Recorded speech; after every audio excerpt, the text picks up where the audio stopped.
Ola a todos e todas. Alguna vez nos paramos a pensar nisto? Como é posible que as plantas tengan descendencia se non se pode mover do sitio? Parece un auténtico quebracabezas, pero hoxe imos desvelar as súas estrategias, que son increíbles. Imos aló.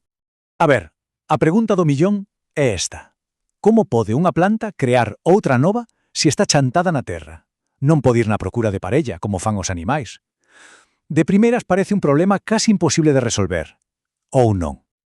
Pois non, a natureza é listísima e para solucionar este dilema, as plantas non desenvolveron unha senón dúas estrategias superenxeñosas, dous camiños diferentes para asegurarse de que a vida segue adiante. E aquí as tedes. Por un lado está a reproducción sexual, que é a que utiliza as flores e as sementes, e por outro a reproducción asexual, que é moito máis directa, simplemente usa partes da propia planta. Dúas solucións brillantes para o mesmo desafío. Veña, imos mergullarnos na primeira estrategia, a sexual.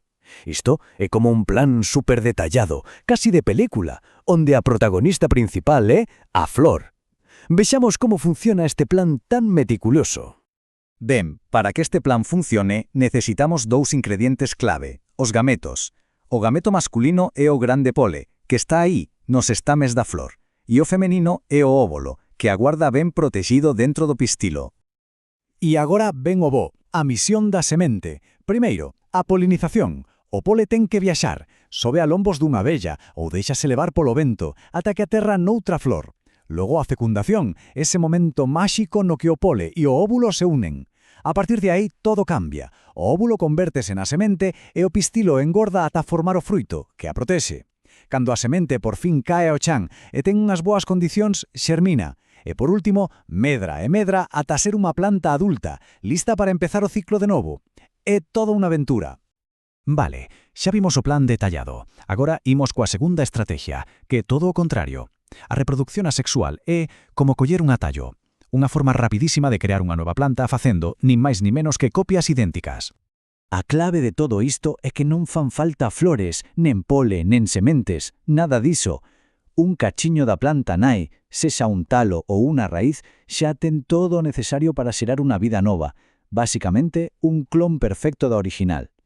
E como se fan estas copias? Pois hai varios xeitos. Por exemplo, os estolóns e os rizomas, que son talos que se van arrastrando por riba ou por debaixo da terra e van creando plantas novas polo camiño. Ou os bulbos e os tubérculos, como as cebolas ou as patatas, que son talos subterráneos que gardan enerxía para xerar novas plantas. E claro, os gallos, cortamos un anaco de talo, plantámolo e, listo, medra unha planta nova. Mais doado, imposible. Entón, xa o vemos.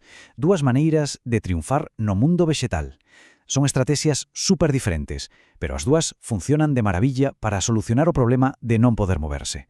Imos facer un pequeno resumo para que quede todo ben claro. A ver, esta táboa resume o xenial.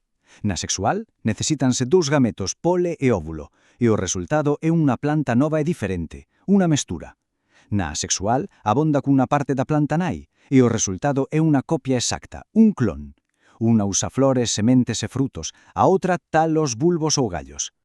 Así que, ao final, todo se pode resumir nesta ecuación tan sinxela. A reproducción das plantas pode ser sexual, con sementes, ou asexual, sen elas. Dous camiños pa un mesmo obxectivo, crear vida nova. E para rematar, deixo-vos cun pequeno desafío para pensar. Xa vimos que os frutos están aí para protexer as sementes, pero que fruto coñecemos que teña unha casca durísima, casi unha armadura, para facer ese traballo? A pensar, e vémonos na próxima.